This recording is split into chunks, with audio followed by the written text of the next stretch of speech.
This video sponsored by BuyMo T-Shopping app. BuyMo T-Shopping application is one of the online shopping app now available on Play Stores and App Stores. இது எதுக்காக கொடுத்துருக்கோம் அப்படின்னு வந்து பார்த்தீங்கன்னா, இந்த BuyMo T-Shoppingல போய் நீங்கள் ஷாப்பிங் பண்ணும்போது கண்டிப்பாக பொருள் வந்து தரமானதாக நியாயமானதாக கண்டிப்பாக இருக்கும். இது வந்து நீங்கள் அமேசான் ஃப்ளிப்கார்ட்டில் ஆர்டர் பண்ணுறதை விடவும் இது வந்து விலை குறைவாக கிடைக்கும். கண்டிப்பாக கம்பேர் பண்ணி பாருங்கள், கம்மியாக கிடைக்கும். அதே மாதிரி இதோட லிங்க் வேணும்னா நான் வந்து டிஸ்கிரிப்ஷனில் கொடுத்துருக்கேன். அந்த டிஸ்கிரிப்ஷனில் போய் டச் பண்ணிங்கன்னா அந்த லிங்க்கை டச் பண்ணும்போது நீங்கள் ப்ளே ஸ்டோர் போகும். அதை வந்து டவுன்லோட் பண்ணி நீங்கள் வந்து உங்களுடைய ஆர்டரை நீங்கள் வந்து எடுத்துக்கலாம். என்ன பொருள் வாங்குறதுனாலும் வாங்கலாம். ஹோம் அப்ளையன்சஸ் வாங்குறதுனாலும் வாங்கலாம், இல்லை காய்கறி வாங்குறதுனாலும் வாங்கலாம், வீட்டுக்கு மளிகை பொருட்கள் வாங்குறதுனாலும் இந்த ஆப்பில் போய் நீங்கள் வாங்கும்போது உங்களுக்கு குறைவான விலையிலையும் தரமானதாகவும் இருக்கும். இதை தான் நம்ம எல்லாருமே விரும்புவோம். அதே நம்ம விரும்புகிற மாதிரி பொருள் வேணும்னா நீங்கள் ஒரு தடவை இந்த BuyMo ஷாப்பிங் பண்ணி பாருங்கள், உங்களுக்கு ரொம்ப ரொம்ப பிடிக்கும். லிங்க் வந்து டிஸ்கிரிப்ஷனில் இருக்குது, யூஸ் பண்ணிக்கோங்க. Welcome to my channel. இன்றைக்கி என்ன பார்க்க போகிறோம் அப்படின்னா, கொலம்பியாவுக்கு நேர்ந்த அதே கதிதான் இந்தியாவிற்கும். ட்ரம்ப் கையில் எதிர்பார்க்காத மாஸ்டர் பிளான். அது என்ன அப்படிங்கிறத பற்றி தெரிஞ்சுக்க என்னோட சேனல் சப்ஸ்கிரைப் பண்ணுங்கள், லைக் பண்ணுங்கள், ஷேர் பண்ணுங்கள், அண்ட் பெல் பட்டனை கிளிக் பண்ணி மறக்காமல் ஆளுங்கிற ஆப்ஷனை தட்டுங்க. அப்போ தான் நான் போகிற யூஸ்ஃபுல்லான வீடியோஸ் ஒவ்வொன்றும் உங்களுக்கு நோட்டிஃபிகேஷன் வந்து சேரும். வாங்க வீடியோக்குள்ளே போகலாம். அமெரிக்காவில் அத்துமீறி குடியேறியுள்ள வெளிநாட்டினரை வெளியேற்ற அந்நாட்டு அதிபர் முடிவு செய்துள்ளார். இதற்காக அமெரிக்காவின் விமானப்படை விமானங்களை பயன்படுத்தி வருகிறார். இந்த விமானங்கள் அத்துமீறி குடியேறியவர்களின் சொந்த நாட்டிற்கே கொண்டு சென்றுவிடும். இந்த விமானங்கள் தரையிறங்குவதற்காக அந்தந்த நாடுகள் அனுமதி தர வேண்டும் என்று ட்ரம்ப் எச்சரிக்கை விடுத்துள்ளார். இதனால் இந்தியர்கள் பலரும் வெளியேற்றப்பட வாய்ப்புகள் உள்ளன.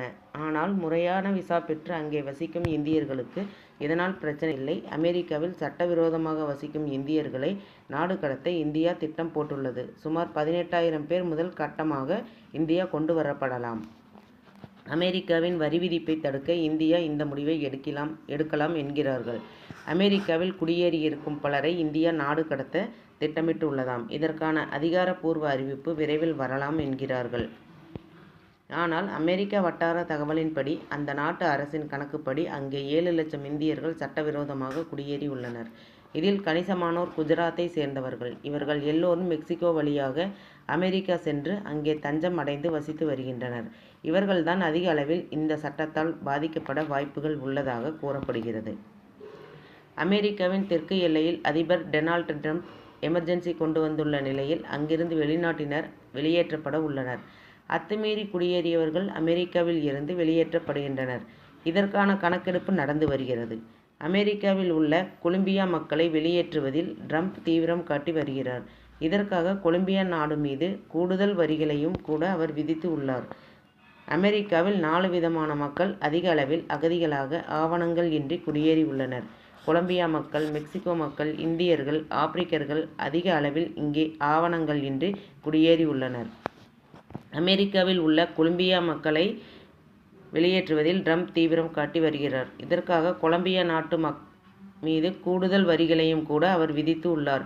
கொலம்பியா மக்களை அந்நாட்டிற்கு திருப்பி அனுப்ப அமெரிக்க விமானப்படை விமானம் தயாராக இருந்தது. ஆனால் இதை தரையிறங்க அனுமதிக்க மாட்டோம் என்று கொலம்பியா அரசு கூறிவிட்டது. இதையடுத்து ஃப்ளைட்டை தரையிறக்க விடுங்க, இல்லைனா வரி கூடிக்கிட்டே போகும் என்று எச்சரித்த ட்ரம்ப் கொலம்பியாவின் மீது கூடுதலாக 25% வரி விதித்தார். இதையடுத்து வேறு வழியின்றி அமெரிக்காவில் இருந்து வரும் அகதிகள் விமானத்தை கொலம்பியா ஏற்றுக்கொண்டுள்ளது. அதோடு அமெரிக்காவில் இருந்து கொலம்பியா மக்களை வெளியேற்ற அதிகாரப்பூர்வமாக கொலம்பியா அரசே விமானங்களை அனுப்பியுள்ளது. ட்ரம்ப் விதித்த வரியால் அச்சம் அடைந்து வேறு வழியின்றி கொலம்பியா இறங்கி வந்துள்ளது. வெறும் 24 மணி நேரத்தில் கொலம்பியா ட்ரம்பின் அதிரடி காரணமாக இறங்கி வந்துள்ளது. இதே நிலை இந்தியாவிற்கும் ஏற்படலாம். அமெரிக்காவில் உள்ள இந்தியர்களை வெளியேற்றும் போது அதை இந்தியா ஏற்றுக்கொள்ள வேண்டும். அந்த விமானத்தை வரவேற்க தயாராக வேண்டும். ஒருவேளை இந்தியா எதிர்க்கும் பட்சத்தில் இந்தியா மீதும் கூடுதல் இறக்குமதி வரியை ட்ரம்ப் விதிக்கும் வாய்ப்புகள் அதிகம் உள்ளன. இந்த தகவல் உங்களுக்கு பயனுள்ளதாக இருக்கும்னு நினைக்கிறேன். மீண்டும் இது போன்ற தகவலுக்கு என்னோட சேனல் சப்ஸ்கிரைப் பண்ணுங்கள், லைக் பண்ணுங்கள், ஷேர் பண்ணுங்கள், அண்ட் பெல் பட்டனை கிளிக் பண்ணி மறக்காமல் ஆளுங்கிற ஆப்ஷனை தட்டுங்க. அப்போ தான் நான் போடுற யூஸ்ஃபுல்லான வீடியோஸ் ஒவ்வொன்றும் நோட்டிஃபிகேஷன் உங்களுக்கு வந்து சேரும். Thank you, bye bye.